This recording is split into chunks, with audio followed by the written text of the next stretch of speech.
फजीती की जो बात है वो मैं आपको कहानी में बताऊंगा, जरूर इस वीडियो में बताऊंगा।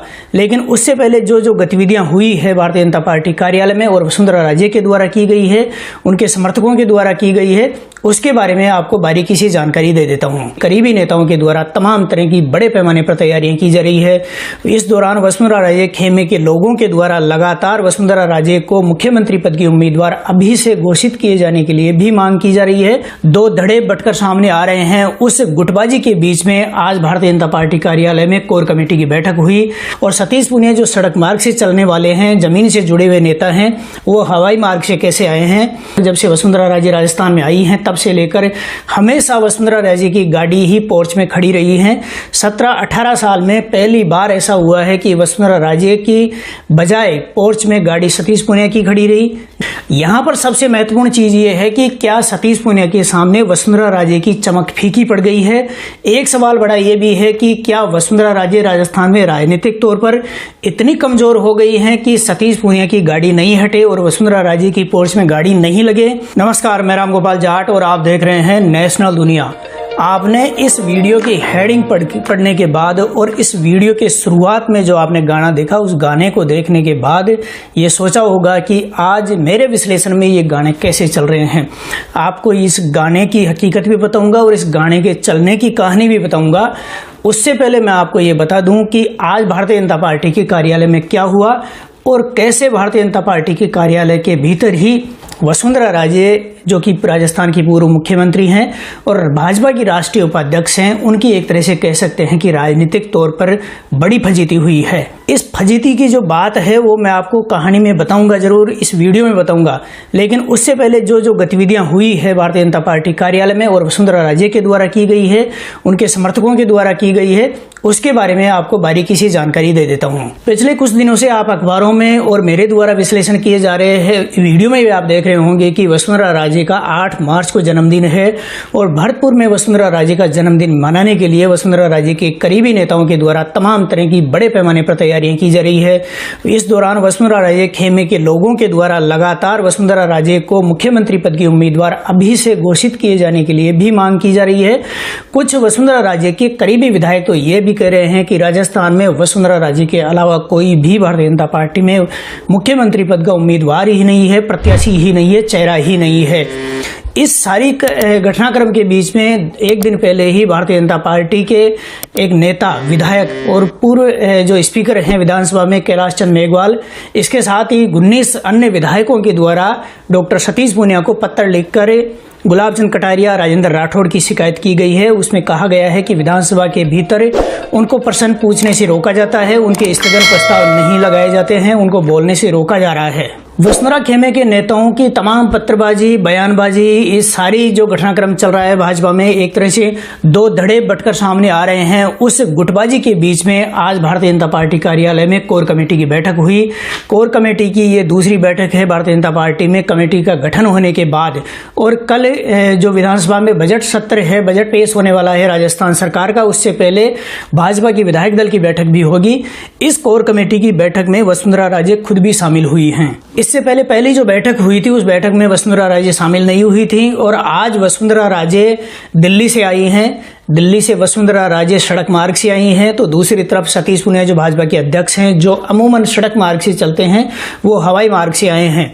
इस चीज को लेकर भी भाजपा कार्यालय में चर्चा तमाम तरह की रही कार्यकर्ताओं के बीच कि वसुंधरा राजे जो हमेशा हवाई मार्ग से चलती हैं, वो सड़क मार्ग से कैसे हैं, और सतीश पुनिया जो सड़क मार्ग से चलने वाले हैं, जमीन से जुड़े हुए नेता हैं, वो हवाई मार्ग से कैसे आए हैं। लेकिन इसके पीछे की कहानी ये है कि वसुंधरा राजे के द्वारा, उनके समर्थकों के द्वारा वसुंधरा राजे के दिल्ली से जयपुर तक के इस यात्रा के दौरान जगह जगह स्वागत करने, भव्य स्वागत करने और कई जगह पर वसुंधरा राजे का संबोधन कराने का कार्यक्रम भी था और हुआ भी।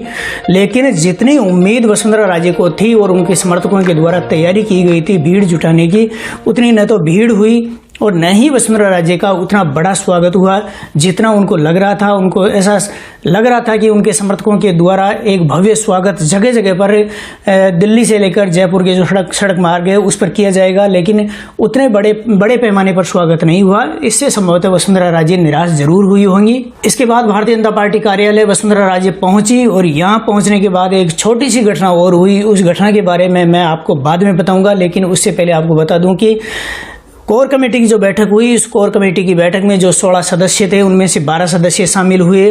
भाजपा के जो अध्यक्ष हैं सतीश पूनिया वो थे, प्रदेश के प्रभारी अरुण सिंह थे, इसके अलावा नेता प्रतिपक्ष गुलाब चंद कटारिया थे, उपनेता प्रतिपक्ष राजेंद्र राठौड़ थे और तमाम वो नेता थे जो कोर कमेटी में थे, लेकिन 4 जने नहीं थे।